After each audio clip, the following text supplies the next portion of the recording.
On May 24, 1869, Powell and 9 men he especially recruited for a truly monumental journey pushed their boats from shore and headed down the Colorado River, trying to be the first to descend the Grand Canyon.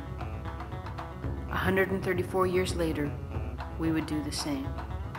Powell described his journey in this way. We are now ready to start out on our way down the great unknown. Our boats, tied to a common stake, chafe each other as they are tossed by the fretful river. They ride high and buoyant, for their loads are lighter than we could desire. The lightning of the boats has this advantage: they will ride the waves better, and we shall have but little to carry when we make a portage. We are 3/4 of a mile into the depths of the earth, and the great river shrinks into insignificance as it dashes its angry waves against the walls and cliffs that rise to the world above.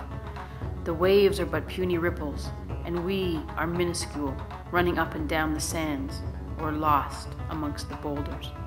We have an unknown distance yet to run, an unknown river to explore. What falls there are, we know not. What rocks beset the channel, we know not. What walls ride over the river, we know not. The river thunders in perpetual roar, swelling in floods of music when the storm gods play upon the rocks, and fading away in soft and low murmurs when the infinite blue of heaven is unveiled.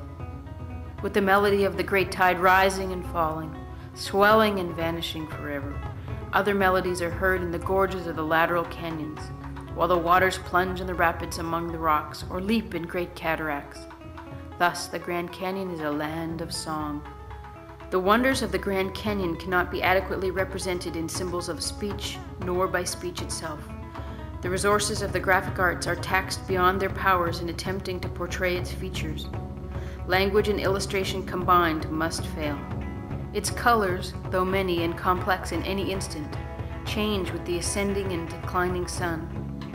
Lights and shadows appear and vanish with the passing clouds, and the changing seasons mark their passage in changing colors. The glories and the beauties of form, color, and sound unite in the Grand Canyon.